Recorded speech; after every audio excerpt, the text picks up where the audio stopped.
En février 1887, alors que le thermomètre chutait à moins 40 degrés Celsius et que les bourrasques glaciales hurlaient telle une meute de loups affamés, il existait une demeure isolée dans le Val des Croix où aucun feu de cheminée n'avait jamais été allumé. Pas un seul filet de fumée ne s'échappait de son toit. Aucun homme n'affrontait le blizzard à l'extérieur pour fendre du bois de chauffage.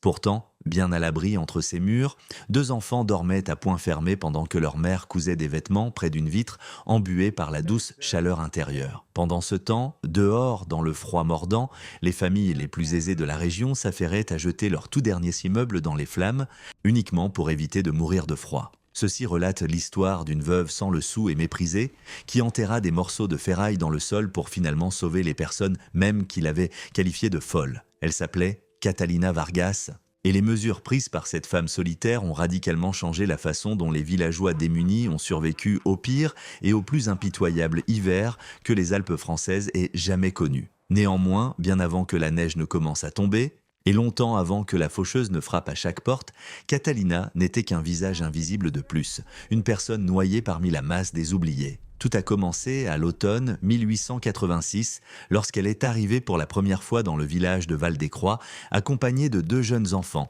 d'une vieille mule et d'exactement 55 francs cousus dans l'ourlet de sa jupe. Elle venait du sud, originaire des régions situées de l'autre côté des Pyrénées, là où les terres portèrent des noms à consonance espagnole. Son mari avait rendu l'âme 6 mois plus tôt, écrasé par un cheval de trait pendant la période des moissons. Il n'y eut aucune cérémonie funéraire officielle. Il ne lui laissa aucun patrimoine.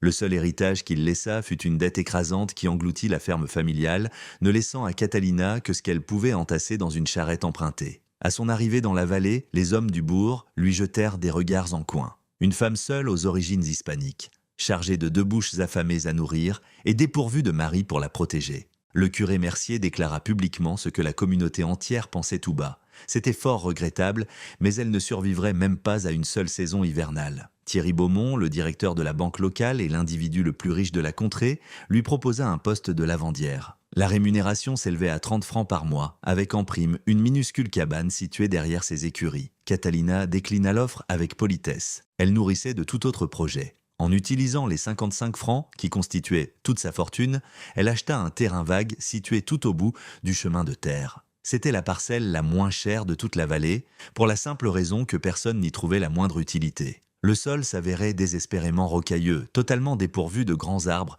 pouvant être abattus pour le bois d'œuvre. Mais Catalina n'était nullement à la recherche de bois. Elle cherchait quelque chose que tous les autres négligeaient complètement. À main nue, elle creusa une fosse peu profonde juste à côté du ruisseau. Elle enfonça ses doigts dans la boue et ressentit exactement ce qu'elle espérait trouver. Sous la fine couche de givre en surface, la terre se révélait étonnamment douce.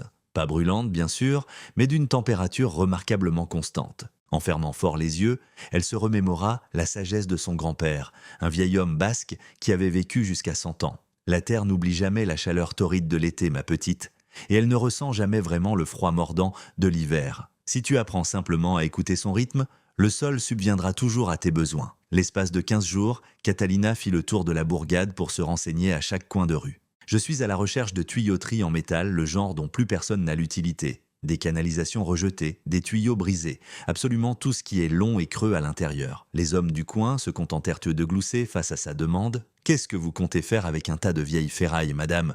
Vous feriez mieux de vous trouver un mari qui sache vraiment comment bâtir une vraie maison. » Cependant, le forgeron du village, un travailleur migrant breton nommé Yannick Le Goff, possédait un hangar rempli à craquer de fer rouillé. Il s'agissait de segments de tuyauterie acheminés par train pour un projet d'irrigation qui fut finalement abandonné. Il finit par vendre à Catalina environ 40 mètres de tuyaux en fonte pour la modique somme de 15 francs. « Ils sont criblés de trous, » la mit-il en garde. « Ils ne retiendront pas la moindre goutte d'eau. » « C'est absolument parfait, » rétorqua-t-elle. « Je n'ai pas besoin qu'ils retiennent du liquide, j'ai besoin qu'ils respirent. » Yannick fronça les sourcils, mais empocha tout de même l'argent avec plaisir. « Cette pauvre fille est plus perdue qu'un chien de chasse pendant la messe du dimanche, » confia-t-il à sa femme plus tard dans la soirée. Catalina se mit immédiatement à creuser. Elle ne commençait pas par construire une maison. D'abord, elle se concentra sur l'excavation de tranchées. Elle perça 6 fossés parallèles traversant sa propriété, semblables aux côtes d'une bête colossale. Chaque tranchée fut creusée à environ 1 mètre de profondeur et s'étendait sur une vingtaine de mètres de long.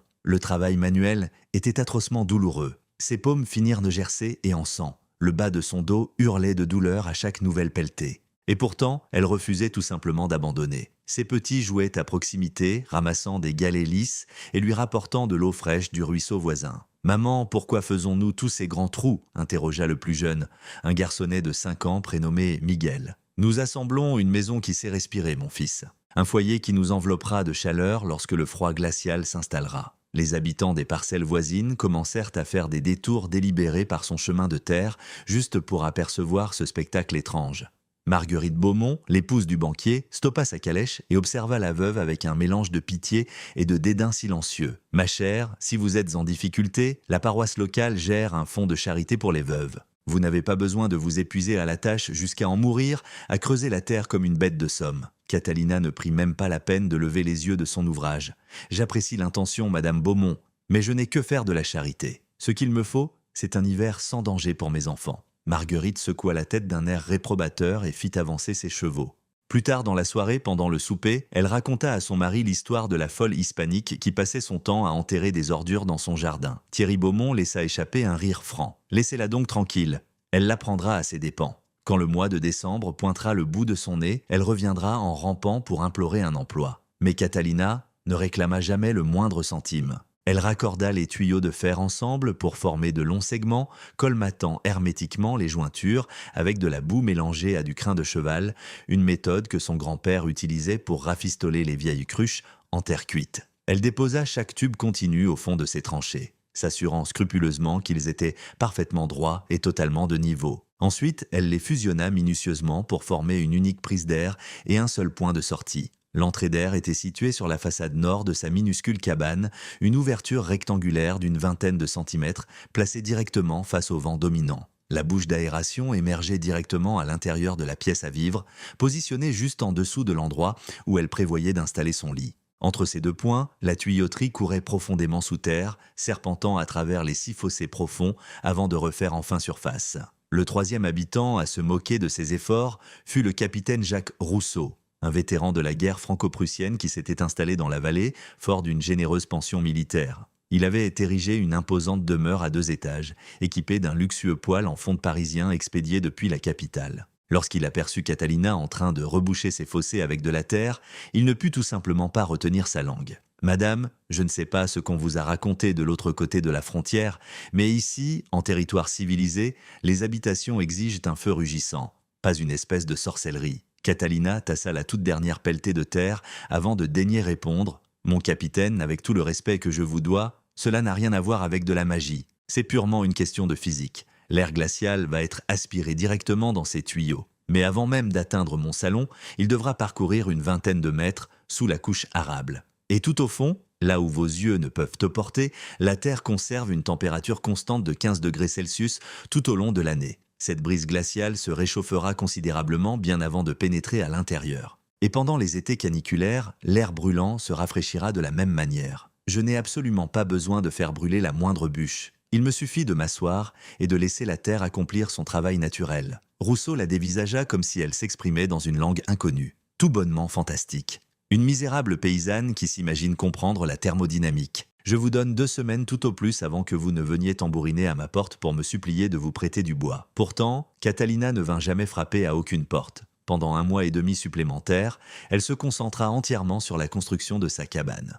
Faute de moyens pour se procurer du bois de qualité, elle eut recours aux briques de terre crue, le pisé. Elle mélangea de la paille, du sable fin et de l'argile épaisse, puisée directement dans le lit du ruisseau. Elle façonna chaque bloc individuellement à la main. Elle les laissa cuire sous les rayons ardents du soleil.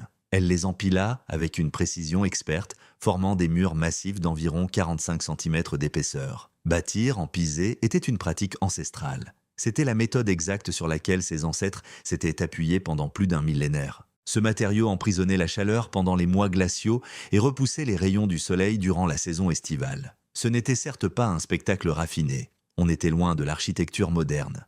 Mais cela remplissait parfaitement son rôle. Son logement achevé était plutôt minuscule. Une seule et unique pièce mesurant à peine 6 mètres carrés. Un espace restreint dédié au sommeil, à la préparation des repas et, tout bonnement, à la survie. Toutefois, il arborait une caractéristique qu'aucune autre résidence de toute la vallée ne possédait. Un système circulatoire invisible profondément enfoui.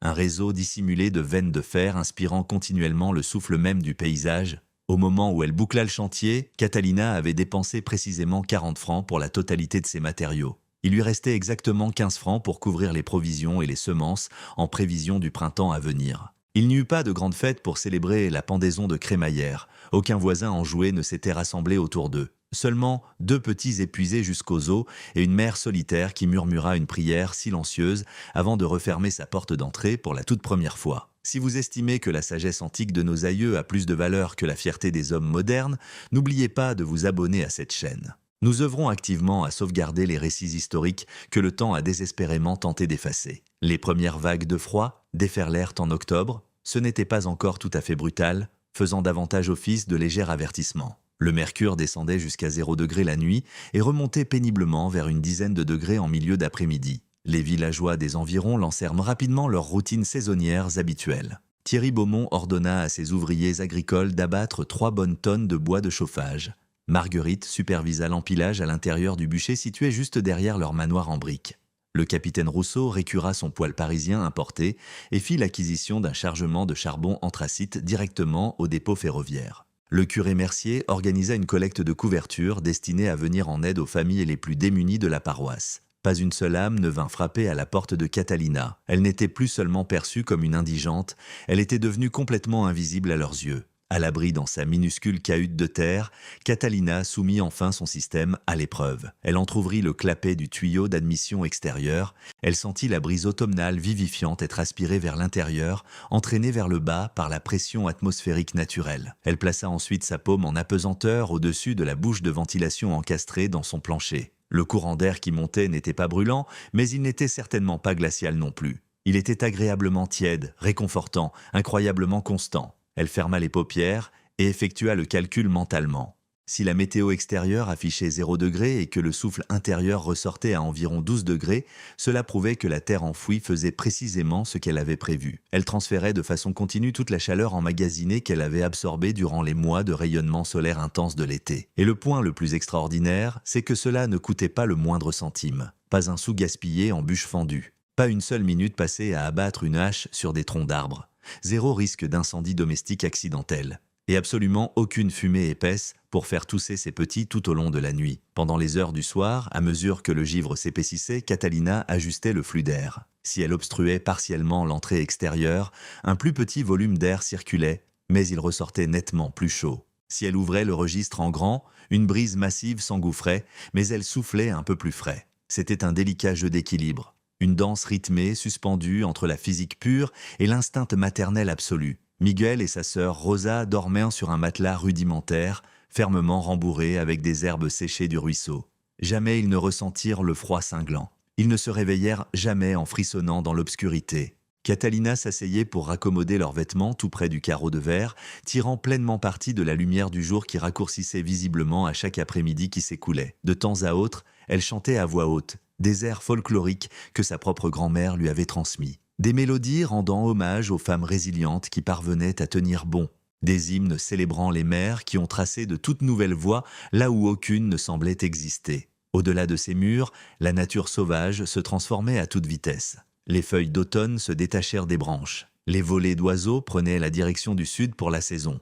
L'immense ciel prenait une teinte gris acier qui garantissait presque à coup sûr de fortes chutes de neige. Un après-midi venteux de novembre, Marguerite Beaumont se promenait en compagnie de 2 amis du comité paroissial. Elles remarquèrent que la modeste bicoque de Catalina ne présentait aucune trace de fumée s'échappant d'un quelconque conduit. Il manquait les stères de bois fendus habituellement empilés près de l'entrée. L'endroit était totalement dépourvu du moindre signe visuel indiquant une préparation à l'arrivée imminente du grand gel. Cette pauvre âme infortunée, murmura doucement l'une des dames du comité. Elle va mourir de froid avec ses tout-petits. Nous devrions vraiment intervenir pour y remédier. Marguerite secoua simplement la tête en signe de refus. Je lui ai déjà tendu une bouée de sauvetage. Elle me l'a jetée au visage. On ne peut tout bonnement pas secourir quelqu'un qui n'éprouve aucune envie d'être sauvé. Certaines personnes doivent de juste apprendre leur leçon par la misère absolue. La réalité était que Catalina ne souffrait absolument pas. Elle s'épanouissait en toute discrétion. En utilisant ses 15 derniers francs, elle s'était procuré des lots de semences de cultures hivernales. Elle semait des laitues et des carottes dans une serre de fortune, bricolée à partir de planches de récupération et de lourdes toiles cirées. La chaleur constante rejetée par les conduites souterraines de sa cabane maintenait ce petit abri suffisamment tiède pour que ses légumes puissent germer, alors même que la couche arable extérieure commençait à se figer sous l'effet du gel. Ses enfants se nourrissaient de légumes frais et croquants, pendant que ses riches voisins étaient contraints de mâcher des viandes salées et des miches de pain rassis. Le capitaine Rousseau l'aperçut par hasard par un matin frisquet, récoltant ses légumes à feuilles vertes alors que le givre recouvrait encore la cour. Il plissa le front, profondément perplexe. « Il y a quelque chose d'incroyablement singulier chez cette femme », marmonna-t-il à son épouse. « Elle ne se comporte guère comme une personne qui regarde la famine droit dans les yeux. C'est presque comme si elle était dans la confidence d'un secret auquel le reste d'entre nous est aveugle. » Sa femme, une personne profondément pragmatique, originaire de Normandie, rétorqua assez sèchement. « Cessez donc d'être aussi ridicule, Jacques. Elle n'est rien d'autre qu'une paysanne jouissant d'une chance remarquable. Jetez un simple coup d'œil à sa masure. Il s'agit fondamentalement d'une boîte fabriquée avec de la boue. L'endroit doit être criblé de courants d'air glaciaux provenant de tous les angles imaginables. Pourtant, il n'y avait absolument aucun courant d'air à signaler. Ces parois de pisé de 45 cm d'épaisseur étaient tellement denses que les rafales hurlantes ne parvenaient pas à les transpercer. Par ailleurs, la tuyauterie souterraine ne se contentait pas de réchauffer la brise entrante, elle la filtrait activement. La terre enfouie agissait comme un tamis naturel, capturant la poussière en suspension et absorbant l'humidité excessive. L'atmosphère qui régnait dans la bicoque de Catalina demeurait d'une pureté irréprochable, agréablement sèche et parfaitement douillette. Dans les propriétés avoisinantes, la réalité se révélait brutalement différente. Thierry Beaumont prit soudainement conscience qu'une fissure microscopique s'était formée dans la maçonnerie de sa cheminée. Une suie épaisse commençait à s'infiltrer directement dans leurs espaces de vie. Ses fils passèrent leur soirée à tousser, à s'en arracher les poumons. Marguerite perdait un temps incalculable chaque après-midi à récurer les cendres noires sur ses beaux tissus d'ameublement. Le capitaine Rousseau enfournait continuellement du charbon dans son poêle parisien, mais la chaleur ainsi générée s'avérait incroyablement inégale. Le salon principal ressemblait à une fournaise ardente, tandis que les chambres de l'étage supérieur restaient d'eau glaciale. Ses petits-enfants pleuraient toutes les nuits car leurs draps étaient de si gelés que le simple fait de s'allonger provoquait une douleur physique. Le curé Mercier tenta d'élaborer une solution ingénieuse. Il installa un poêle à bois en plein centre de son presbytère pour diffuser la chaleur de façon uniforme. Malheureusement, le bois vert fraîchement coupé, qu'il avait dégoté à bon prix, était gorgé d'humidité. Cela dégageait beaucoup plus de fumée aveuglante que de véritables flammes. Sa sœur, une dame distinguée de Lyon, parfaitement habituée aux habitations dotées d'un bon chauffage, s'effondrait en larmes tous les matins. « Je n'en peux tout bonnement plus », lui disait-elle. « J'ai la gorge en feu à force d'inhaler toute cette cendre. Mes yeux piquent en permanence. Ce n'est absolument pas une vie pour des gens civilisés. » En dépit de tout cela, personne ne prenait la peine de poser des questions. Pas une seule âme n'allait frapper à la porte de la petite masure tranquille située à la lisière du village. Ce logis même qui était totalement dépourvu de fumée épaisse. Cet endroit où personne ne toussait à s'en arracher les poumons. Là où une mère hispanique solitaire et ses 2 enfants dormaient dans une sérénité absolue. L'orgueil est un poison mortel. Et dans les rudes vallées alpines de 1886, la fierté d'un homme était souvent estimée bien au-dessus de la vie humaine elle-même. Décembre débarqua en montrant des dents acérées comme des rasoirs. La première chute de neige tomba le 5 du mois. Une quinzaine de centimètres de poudreuse transforma la vallée en un paysage aussi pittoresque que meurtrier. Les chemins de terre disparurent complètement. Les charrettes s'enlisaient irrémédiablement. Le bétail se ruait vers le moindre abri, disponible pour échapper aux incessantes bourrasques du nord. Thierry Beaumont se retrouva à brûler environ 20 kilos de bois fendu chaque jour. Son énorme réserve de 3 tonnes s'amenuisait bien plus rapidement qu'il ne l'avait jamais imaginé. Il fit ses calculs. Si la saison des glaces s'éternisait jusqu'en mars, comme c'était généralement le cas, il se retrouverait totalement à court de combustible dès le mois de février. Il somma ses ouvriers de retourner abattre d'autres arbres, mais les troncs étaient complètement gelés. Les lourdes lames des haches rebondissaient tout simplement sur l'écorce.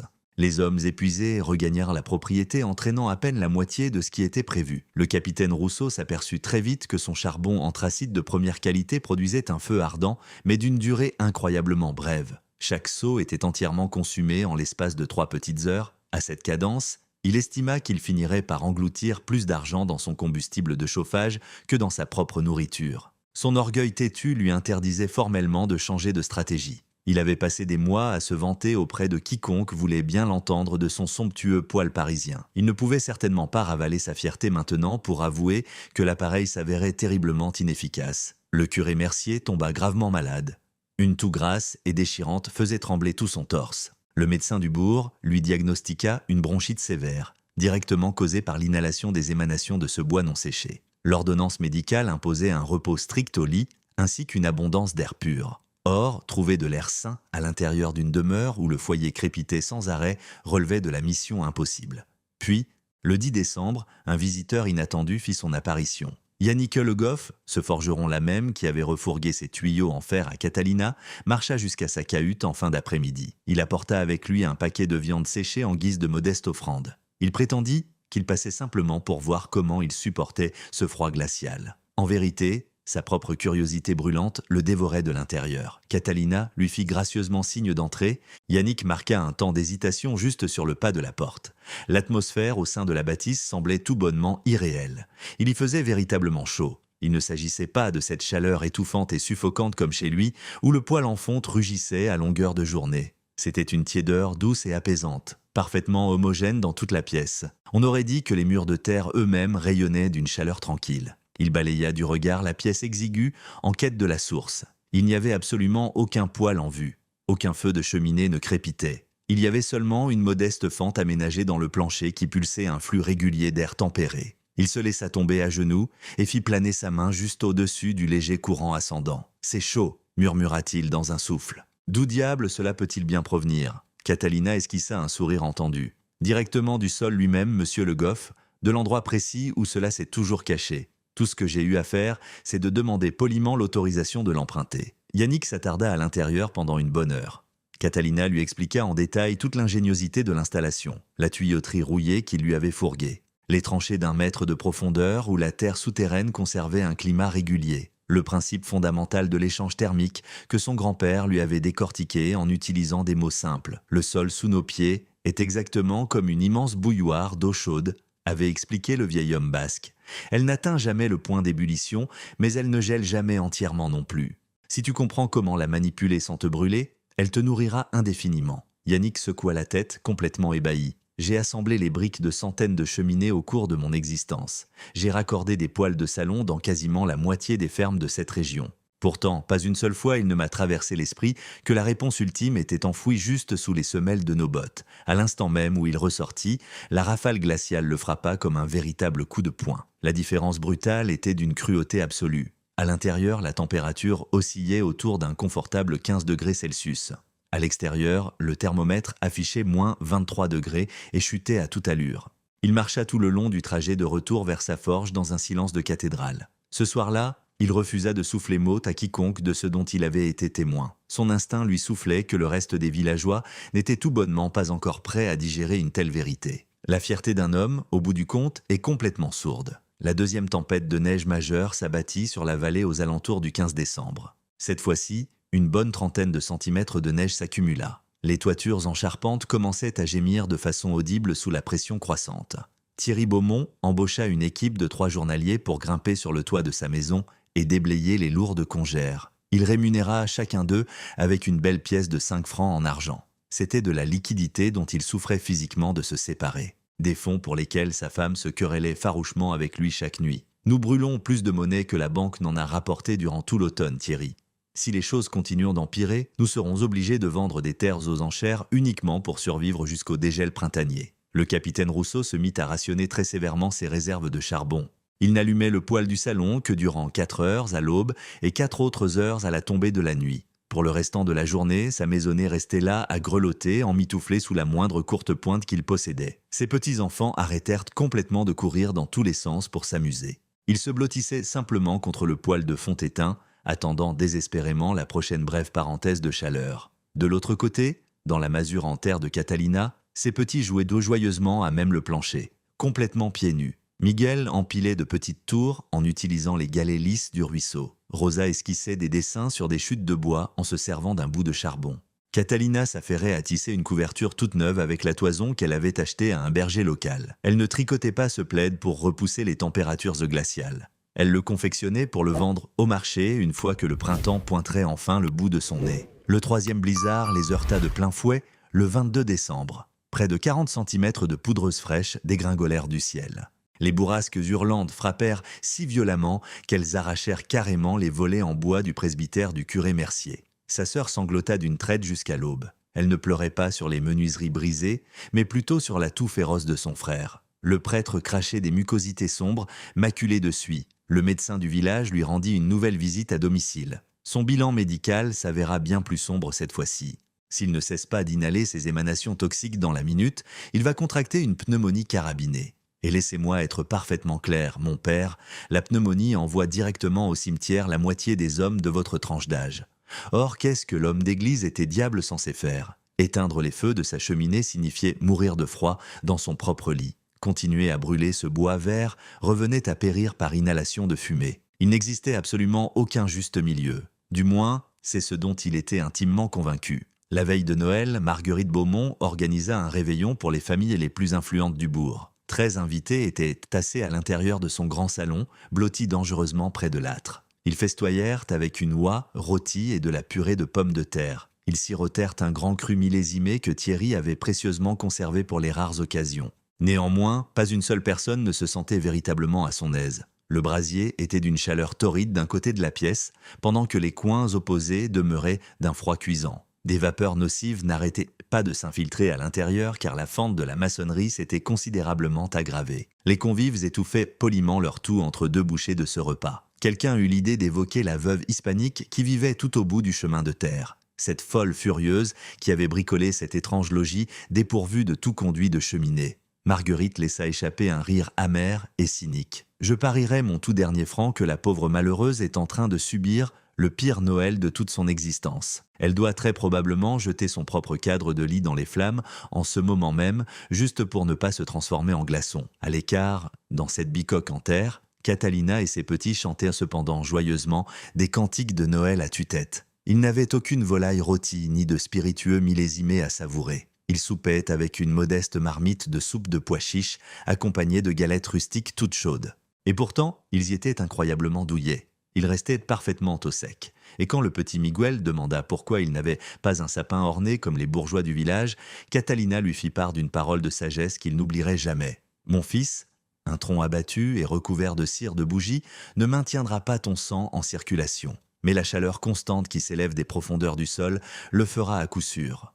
Tu dois apprendre à faire la distinction entre ce qui ne fait que briller et ce qui te nourrit véritablement. C'est précisément là que réside le fossé fondamental entre le fait de survivre pour de bon et celui de simplement faire semblant d'être en vie. La nouvelle année fit son entrée dans le village entraînant avec elle des températures plongeant à moins 30 degrés Celsius. Les troupeaux locaux commencèrent à tomber comme des mouches. Les veaux les plus fragiles succombèrent en premier, suivis de près par les génisses vieillissantes. Les éleveurs de bétail regardaient des fortunes entières s'évaporer du jour au lendemain. Le train cessa ses allées et venues, car les rails en fer étaient intégralement ensevelis sous des congères monumentales. Le service postal fut totalement paralysé. Les provisions fraîches disparurent purement et simplement. Il n'existait absolument aucun moyen de télégraphier un quelconque appel au secours. Thierry Beaumont réduisit en cendres sa toute dernière bûche le 12 janvier. C'était tragiquement tôt dans la saison.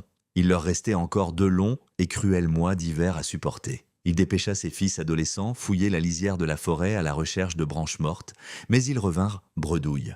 Le moindre bout de petit bois était englouti sous plus d'1,50 m de neige compacte. Poussé par une panique absolue, il se résolut à jeter son mobilier raffiné dans l'âtre de la cheminée. Il débuta par les chaises ornementales de la salle à manger qui ne servaient, pour ainsi dire, jamais. Ce fut ensuite le tour du lourd bureau en chêne massif de son cabinet de travail personnel. À la suite de cela, il arracha littéralement les portes en bois de leurs propres armoires. Marguerite pleurait silencieusement dans un coin. « Nous sommes littéralement en train d'incendier notre propre domaine de fond en comble, Thierry. Nous détruisons la totalité de ce que nous avons passé notre existence à bâtir. » Il ne daigna offrir strictement aucune réponse verbale. Il se contenta de continuer à fracasser le bois qui constituait autrefois son élégante demeure pour l'enfourner directement dans le brasier. Le capitaine Rousseau racla le fond complètement à nu de sa réserve de charbon le 15 janvier. Il essaya désespérément d'acheter une nouvelle cargaison, mais la locomotive demeurait désespérément bloquée. Il tenta de faire brûler du bois de récupération, mais l'ensemble était détrempé et recrachait un brouillard épais plutôt qu'une flamme véritable. Son épouse tomba rapidement malade. Ses jeunes petits-enfants grelottaient sans pouvoir s'arrêter de l'aube jusqu'au crépuscule. Lors d'une soirée incroyablement lugubre, au cours d'un soudain éclair de lucidité frénétique, il se souvint brusquement de ce logis en pisé dépourvu de fumée. Cette minuscule bicoque qui n'avait jamais possédé la moindre stère de bûches fendues empilées près de l'entrée. L'endroit précis où une veuve hispanique vivait sa vie, comme si la saison des glaces n'était qu'une simple légende. Le curé Mercier déclinait à vue d'œil, le médecin du village ne mâcha pas ses mots, 3 jours au grand maximum, 4 éventuellement, dans l'hypothèse d'un miracle. Ses poumons sont intégralement ravagés. Ma trousse de praticien ne contient plus absolument rien qui puisse le tirer d'affaire. Sa sœur éplorée priait à haute voix, mais ses supplications désespérées ne faisaient que rebondir contre les murs du salon maculé de suie. C'est précisément à cet instant que le scénario catastrophique absolu s'abattit finalement sur eux. Le grand blizzard de 1887 se déclencha le 21 janvier aux alentours de 3 heures de l'après-midi. Le ciel diurne vira vers une teinte noire d'encre absolument terrifiante. Les bourrasques tempétueuses hurlaient avec une rage brute qu'aucun habitant en vie n'avait jamais connue auparavant. La poudreuse ne se contentait pas de tomber vers le sol. Elle était propulsée horizontalement, virevoltant à travers les airs tels des millions de minuscules dagues blanchâtres. Le thermomètre s'effondra d'un seul coup à moins 40 degrés. Puis il plongea vers les moins 45. Avant d'atteindre finalement son point le plus bas, aux alentours d'un effroyable moins 48 degrés Celsius. Dehors, dans les pâturages, les bêtes d'élevage rendaient l'âme tout en restant debout, instantanément congelées sur place. Les carreaux de verre des fenêtres volèrent en éclats vers l'intérieur, pulvérisés par l'écrasante pression atmosphérique de la bourrasque. Les charpentes des toits s'effondraient complètement sous le poids implacable de ces précipitations neigeuses interminables. L'atmosphère ressemblait trait pour trait à la fin des temps. Une apocalypse d'un blanc pur et aveuglant. Le châtiment ultime de Mère Nature s'abattant sur des hommes qui avaient bêtement cru pouvoir dompter le monde sauvage avec des portefeuilles bien garnis et des égos surdimensionnés. Du côté du domaine Beaumont, le feu de la cheminée finit par s'éteindre de façon définitive. Il n'y avait plus la moindre chaise de salon à sacrifier. Pas une seule porte en bois ne demeurait encore fixée à ses gonds. Marguerite emmitoufla ses fils à l'intérieur de chaque édredon, de chaque rideau déchiré et de tous les manteaux d'hiver qu'elle put dénicher. Cependant, cela ne suffisait tout simplement pas à repousser le froid glacial. Le courant d'air piquant poignardait à travers la moindre faille microscopique de la maçonnerie. Il se faufilait sous absolument toutes les lattes du plancher. Leur propre souffle expiré cristallisait littéralement en plein vol. Le bout des doigts prenait rapidement une teinte bleutée et maladive. Thierry prit conscience, avec une lucidité absolument foudroyante, que l'intégralité de sa famille allait périr avant que l'aube ne se lève. Du côté de la majestueuse demeure du capitaine Rousseau, les circonstances se révélaient tout aussi sinistres. En manque de charbon, totalement à court de bûches sèches et ne possédant strictement aucune méthode pour allumer une flamme réconfortante. Son plus jeune petit-fils, un garçonnet de 3 ans, cessa brusquement et totalement de grelotter. C'était un signe extraordinairement inquiétant, d'une gravité catastrophique. Lorsqu'un organisme humain arrête de trembler, cela signifie que la chaudière interne est en train de baisser les bras. Cela veut dire que la faucheuse ne se trouve plus qu'à quelques minutes de s'emparer d'une âme. Le curé Mercier gisait sur son matelas, complètement inerte. Sa sœur, en sanglots, serrait fermement ses doigts glacés, murmurant des prières fiévreuses qui n'avaient plus la moindre once de sens. « Pardonnez nos âmes insensées, Seigneur, pour notre arrogance démesurée. Excusez-nous d'avoir pu croire un jour que nous étions, d'une manière ou d'une autre, plus puissant que votre grandiose création. » Aux alentours de 21h, Thierry Beaumont prit l'unique et plus rude décision de toute son existence. Il enveloppa solidement son épouse et ses enfants à l'intérieur des épaisses couvertures qu'il leur restait. Il força l'ouverture de la porte d'entrée face à une bourrasque féroce qui faillit arracher le bois de ses charnières. Et il commença à marcher droit devant, avançant péniblement sur une modeste centaine de mètres qui ressemblait davantage à 150 km exténuants, se dirigeant directement vers l'unique habitation restante de tout le village dont il savait pertinemment qu'elle abritait une poche de chaleur. Cette modeste cahute de terre nichait silencieusement, tout au bout du chemin de terre. Le capitaine Rousseau trébucha jusqu'à cet endroit précis environ 10 minutes plus tard. Il serrait désespérément son petit-fils mourant, tout contre son sternum. Juste derrière lui, suivait chez sa fille adulte et son gendre, vacillant dangereusement à travers le brouillard blanc aveuglant. La sœur de l'homme d'église fit son apparition toute seule, traînant farouchement un traîneau de fortune qui transportait son frère empaqueté tel un Maccabée. Le groupe de désespérés tout entier se mit à tambouriner simultanément sur la lourde porte en bois. Des coups massifs et frénétiques. Des cris de détresse intégralement couverts par le vacarme du blizzard hurlant. Et puis, la porte massive bascula lentement vers l'intérieur. La douce lueur dorée de la lampe à huile qui se déversait dans l'obscurité glaciale donnait l'impression exacte de voir les portes du paradis s'entr'ouvrir en grand. Catalina se tenait juste là, dans l'encadrement de la porte, pieds nus, vêtue d'une simple robe de coton. Postés en sécurité derrière elle, ses deux petits scrutèrent l'extérieur avec des yeux écarquillés et terrifiés. Et rayonnant juste à l'arrière des enfants, se trouvait la tiédeur incroyablement douce d'un espace de vie où une chaleur authentique prospérait sans avoir nullement besoin d'un brasier ardent. « Dépêchez-vous de franchir le seuil », leur intima Catalina. « Refermez vite la porte derrière vous. Ne laissez surtout pas notre précieuse chaleur s'échapper dans la tempête. » Ils trébuchèrent tous aveuglément pour passer le pas de la porte. Soudainement, il y avait 13 âmes entassées à l'intérieur d'une minuscule pièce strictement construite pour 3 individus. Et pourtant, pas une seule personne ne formula la moindre plainte. La différence saisissante entre le purgatoire glacial du dehors et le sanctuaire douillet de l'intérieur était d'une telle intensité que plusieurs adultes s'effondrèrent instantanément en sanglots. Le petit-fils gelé du capitaine Rousseau fut délicatement allongé juste au-dessus de la grille du plancher qui expulsait le courant d'air tempéré. En l'espace de quelques minutes, une nuance rosée et vigoureuse regagna peu à peu ses joues pâles.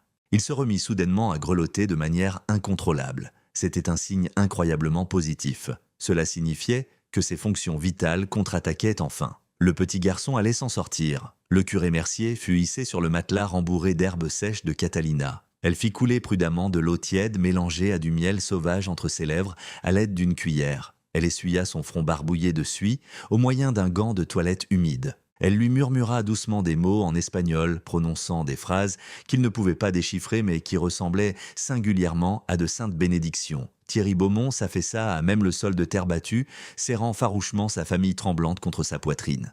Il frissonnait violemment, mais certainement pas à cause du froid. C'était par pure honte écrasante, déclenchée par une intense vague de reconnaissance, animée par une lourde émotion dépourvue de véritable nom. Marguerite restait assise, pleurant dans un silence complet. « Je suis tellement désolée, répétait-elle sans cesse dans un murmure. Je suis profondément navrée. Catalina posa avec douceur sa paume sur l'épaule tremblante de la femme. Il n'y a absolument rien à pardonner ici, Madame Beaumont. La terre sous nos pieds ne garde aucune rancune. Et pour être franche, moi non plus. Yannick Le Goff finit par tituber à travers l'orage aux alentours des 12 coups de minuit, traînant sa femme et ses 4 gosses à sa suite. Il avait écouté le vacarme assourdissant du blizzard et avait su instinctivement que les habitations traditionnelles en bois n'allaient jamais y résister. Son esprit s'était focalisé sur le souvenir de ce paisible logis en terre. Cette étrange petite bicoque où des canalisations de fer enterrées respiraient avec lenteur. Catalina ouvrit la lourde porte en grand sans exiger la moindre explication. La foule grimpa à 22 individus compressés, épaule contre épaule, dans un espace d'à peine 6 mètres carrés. Mais jusqu'au dernier, tous respiraient encore. La bourrasque féroce fit rage sans relâche durant 3 jours d'affilée. 72 heures éprouvantes au cours desquelles la nature environnante cessa pour ainsi dire d'exister. 3 journées où la seule bribe de réalité demeurait ce cube en briques de terre, d'où des courants d'air tiède remontaient depuis les entrailles même de la terre. Catalina rationna très sévèrement son maigre garde-manger. Une modeste louchée de bouillon de pois chiches pour chaque invité.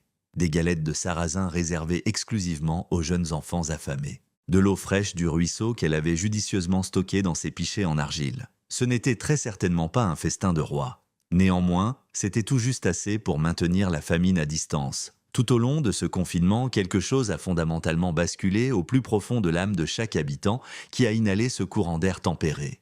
Le capitaine Rousseau, l'homme même qui s'était vanté sans fin de son luxueux poêle parisien, resta assis pendant des heures à fixer simplement la modeste fente du plancher qui déversait le salut. C'est si incroyablement basique, ne cessait-il de marmonner, d'une évidence tellement flagrante. Et pourtant, j'y étais complètement aveugle. Thierry Beaumont, l'individu le plus aisé de la contrée, se glissa aux côtés de Catalina un soir et finit par poser la question. « Comment diable avez-vous déniché ça ? Comment saviez-vous avec certitude que cette installation de tuyauterie allait réellement fonctionner ?» Elle marqua un long et silencieux temps d'arrêt avant de lui répondre. Lorsqu'elle prit finalement la parole, ses phrases charriaient le poids lisse et pesant des galets de rivière. « Mon grand-père m'a appris très jeune que la terre est exactement comme une mère. Vous ne pouvez absolument pas la dompter, mais vous pouvez assurément lui demander de vous bercer. Les hommes nantis dressent des manoirs dans le seul but d'impressionner le voisinage. Les gens avisés bâtissent des foyers simplement pour endurer les rudes saisons. Je ne détenais aucune fortune à exhiber pour obtenir l'approbation de qui que ce soit. Je portais uniquement en moi le besoin désespéré de garder mes petits en vie. C'est pourquoi j'ai tout simplement écouté avec attention ce que le paysage murmurait, et elle a volontiers partagé avec moi son plus grand secret. L'aube se leva le 4e jour, et les rafales hurlantes s'apaisèrent au pour de bon. Un soleil timide pointa à l'horizon, illuminant une contrée totalement méconnaissable. La vallée entière ressemblait à un monde désolé et irréel, d'un blanc pur, d'un silence lugubre, et totalement dépourvu de vie. Les fermes voisines gisaient ensevelies sous la poudreuse jusqu'au faîte de leurs toits. De massifs sapins s'étaient intégralement brisés sous le poids écrasant de la croûte glacée. Des troupeaux entiers de bétail n'étaient rien de plus que de tragiques masses sombres camouflées sous de monumentales congères. Le curé Mercier s'avérait miraculeusement capable de marcher sans aucune assistance.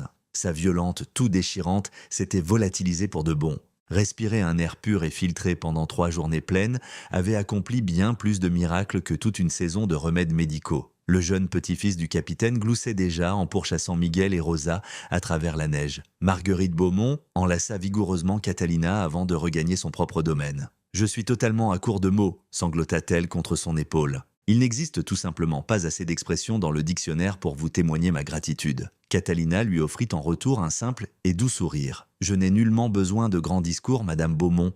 La seule chose que je vous demande, c'est de garder cette leçon bien vivante dans votre esprit. Que chaque fois que vous serez contrainte de choisir entre paraître riche et agir avec sagesse, vous optiez pour la sagesse. À chaque fois sans la moindre exception. Tout au long des semaines qui suivirent, la bourgade ébranlée creusa des tombes pour ses défunts. 17 âmes infortunées avaient perdu la vie durant le grand blizzard. Des pionniers vieillissants, de fragiles bambins et des célibataires solitaires qui résidaient dans des bicoques mal isolées. Des cellules familiales entières qui s'étaient tout bonnement retrouvées à court de combustible et d'options de secours. 17 vies pleines de vitalité qui pourraient encore fouler cette terre aujourd'hui si seulement quelqu'un avait partagé le savoir occulte que Catalina détenait. Thierry Beaumont ne lança plus jamais la moindre plaisanterie arrogante aux dépens de quiconque. Dès que le dégel d'avril pointa le bout de son nez, il engagea Yannick Le Goff pour creuser un réseau de canalisation souterraine sur son propre domaine. Ce n'était pas une copie conforme, étant donné que son vaste manoir exigeait une quantité beaucoup plus importante de lourds tuyaux en fonte, mais la mécanique fondamentale demeurait rigoureusement identique. S'appuyer sur la terre profonde comme une source inébranlable de chaleur naturelle. Considérer la dureté de la physique comme un partenaire de confiance, plutôt que comme un adversaire impitoyable. Le capitaine Rousseau finit par rédiger un long éditorial pour le journal régional. Il intitula son article « La sagesse des peuples oubliés ». Dans ces colonnes, il décrivit l'installation en terre de Catalina avec un luxe de détails, omettant intentionnellement son nom car elle avait expressément exigé de rester anonyme. « Je n'éprouve pas le moindre intérêt pour une gloire passagère », lui avait-elle affirmé avec franchise. « Je désire simplement que les familles en difficulté découvrent une meilleure voie, c'est là mon unique souhait. » L'article fut rapidement diffusé auprès d'ingénieurs qualifiés jusqu'à Grenoble. Il fut étudié avec assiduité par des architectes en maçonnerie exerçant du côté de Lyon, et lu à haute voix par des paysans miséreux luttant pour leur survie à travers les massifs de la Savoie et du Jura. Un bon nombre d'entre eux tentèrent de reproduire l'astuce. Tous les foyers ne rencontrèrent pas le succès, sachant que la méthode reposait lourdement sur la compréhension de la terre locale spécifique, de la profondeur exacte du front de gel et des bons courants atmosphériques. Pourtant, les villageois qui l'exécutèrent à la perfection ne ressentirent plus jamais la moindre once de peur durant les mois glaciaux. Marguerite Beaumont se mua en l'une des plus proches amies de Catalina. Elle lui charriait régulièrement des sacs de farine moulue et de sucre raffiné le long du chemin de terre. En échange, Catalina apprit à la riche bourgeoise comment pétrir des galettes de sarrasin à la main et tisser de lourdes courtes pointes en utilisant son métier à tisser en bois fait maison. Un lien incroyablement improbable forgé entre deux femmes qui s'étaient autrefois trouvées à des kilomètres l'une de l'autre, amèrement divisées par le rang social, les origines et un orgueil insensé. Le curé Mercier finit par prononcer un sermon dominical qui acquit un statut légendaire à travers toute la région. Il le baptisa officiellement « Les rudes leçons de la saison hivernale ». Il s'exprima avec ferveur au sujet de l'importance capitale d'une humilité absolue, sur la nécessité absolue de se pencher pour écouter attentivement ceux que la société rejette comme des êtres sans valeur. Il prêcha sur la façon dont le Tout-Puissant enfouit fréquemment sa plus grande sagesse dans les endroits mêmes où nous nous attendons le moins à la dénicher, tout au fond des paumes lourdement calleuses d'une veuve hispanique solitaire, tissée dans les tendres souvenirs d'un antique grand-père basque, dissimulé à l'intérieur de morceaux de vieilles ferrailles rouillées qu'aucun autre homme ne jugeait précieux. Sa chapelle en bois fut pleine à craquer chaque dimanche pendant plus d'une année entière. Yannick Le Goff abandonna définitivement son commerce lucratif de cheminée et de poêles en fonte. Il se reconvertit pour se spécialiser exclusivement dans le creusement de réseaux de puits canadiens. Au moment où l'année 1888 s'acheva, il avait creusé avec succès 37 installations distinctes s'étendant à travers la vallée. Naturellement, certaines versions fonctionnaient de bien mieux que d'autres. Une poignée d'entre elles exigèrent de sérieux ajustements mécaniques, et pourtant, chacune d'entre elles opérait sur le principe de base le plus strict. Le sol sous vos bottes est votre allié le plus précieux. Prenez simplement le temps d'apprendre son langage maternel. Catalina vécut assez longtemps pour souffler ses 84 bougies. Elle ne replongea jamais dans une misère désespérée, bien qu'elle n'ait certainement jamais amassé de grandes fortunes non plus. Les villageois avoisinants la rémunéraient avec joie pour ses conseils en ingénierie. Ils débarquaient en serrant fort des plans dessinés à la hâte, et elle cartographiait avec précision l'endroit où creuser, la profondeur de tranchée à utiliser et l'angle exact à donner aux bouches d'aération. Elle facturait des honoraires remarquablement modestes pour son expertise. Le plus souvent, elle troquait simplement ses recommandations contre des denrées fraîches ou de solides outils agricoles. Sa véritable richesse était quelque chose de totalement impossible à déposer en banque. C'était le poids inestimable d'un profond respect de la part de la communauté. La reconnaissance silencieuse et révérencieuse qui brillait dans les yeux de ces mêmes personnes qui l'avaient jadis étiquetée comme une folle alliée. Ces deux enfants s'épanouirent pour devenir des adultes incroyablement robustes. Miguel poursuivit des études pour devenir un ingénieur civil professionnel.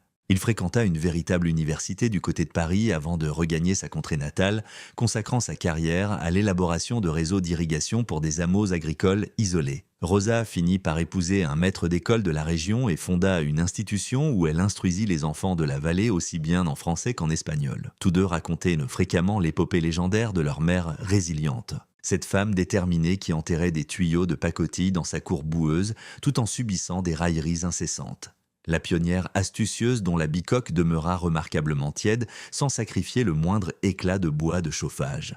L'âme compatissante qui sauva finalement les voisins même qui l'avaient traitée avec un mépris absolu. Catalina s'éteignit paisiblement dans son sommeil au beau milieu de l'hiver de 1911. De l'autre côté de sa fenêtre, une fine poudreuse voltait doucement depuis les cieux. À l'abri à l'intérieur, une chaleur constante continuait de remonter depuis ces mêmes tuyaux de fonte qu'elle avait creusés dans le sol un quart de siècle auparavant. L'installation fonctionnait toujours sans la moindre faille. Ils aspiraient toujours inlassablement la respiration rythmée du paysage. Lors de ces funérailles, absolument toutes les boutiques de la vallée baissèrent le rideau pour l'après-midi. Des centaines et des centaines d'habitants défilèrent à travers des congères, leur arrivant aux genoux uniquement pour lui faire leurs derniers adieux.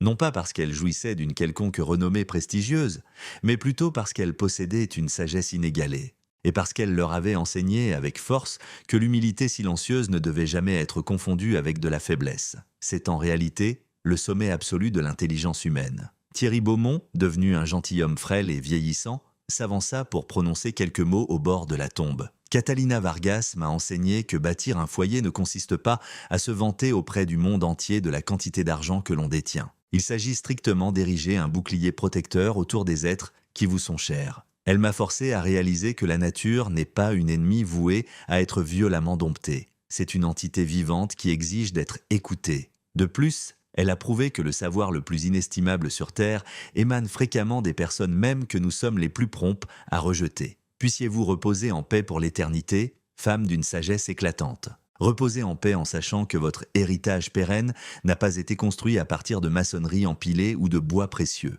Il est entièrement forgé de vie secourue et de vanité brisée. Faisons un bond jusqu'à l'époque actuelle, plus de 130 ans plus tard, et ce réseau de canalisation souterraine que Catalina avait bricolé est officiellement reconnu sous le nom de géothermie passive, ou plus couramment de puits canadien. Ce procédé est activement exploité à l'intérieur de milliers d'habitations écologiques et autonomes réparties aux quatre coins de la planète.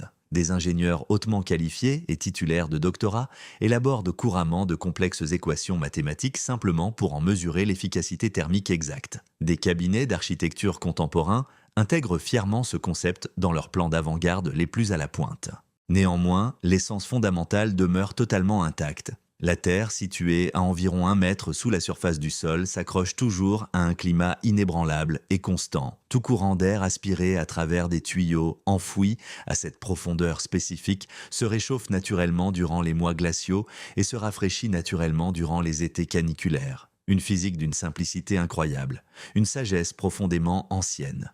Un résultat d'une puissance phénoménale. Catalina n'a certainement pas rédigé le manuel de la thermodynamique. Elle a simplement dépoussiéré le savoir pratique que son grand-père lui avait légué. La vérité voulant que le monde naturel n'est pas un adversaire tant que l'on prend la peine d'apprendre sa langue maternelle. Le fait que la survie à l'état brut n'exige pas un compte en banque colossal, mais plutôt un sens aigu de l'observation. Et que la véritable force ne consiste pas à plier la nature à sa volonté, mais plutôt à œuvrer en parfaite harmonie à ses côtés. Des récits historiques comme l'épopée de Catalina Vargas servent à nous rappeler à tous qu'une humilité profonde et un sens aigu de l'observation valent bien plus que leur pesant d'or. Ils nous rappellent que les peuples natifs, les humbles paysans et les âmes si facilement rejetées portent fréquemment de lourds bagages d'une sagesse ancienne que la civilisation moderne a négligemment égarée. Il se dresse comme un témoignage prouvant qu'avant de nous moquer avec arrogance d'un voisin parce qu'il aborde un problème sous un angle singulier, nous devrions réellement faire une pause et nous demander précisément pourquoi il s'y prend de cette façon. Tout bonnement parce que peut-être, juste peut-être, il possède en la clairvoyance de percevoir quelque chose de brillant face auquel nous sommes totalement aveugles. Si cette incroyable histoire de justice réparatrice a fait vibrer votre cœur, si elle vous a poussé à réfléchir à toutes les fois où vous avez jugé quelqu'un à la hâte simplement pour sa différence, n'hésitez pas à laisser un j'aime et à partager cette vidéo avec quelqu'un qui a désespérément besoin d'entendre qu'une voie meilleure existe. Un chemin où la sagesse silencieuse finit par triompher de l'arrogance bruyante. Où les doux et les humbles remportent une victoire éclatante face aux vaniteux et aux vantards. Où une mère solitaire et sans le sou, armée de rien d'autre que de tuyaux en fonte rouillée, parvient à secourir une vallée tout entière coincée par les neiges. Parce qu'au bout du compte, la terre remporte systématiquement l'ultime victoire. Et ceux qui sont suffisamment sages pour apprendre à écouter son rythme partageront inévitablement ce triomphe.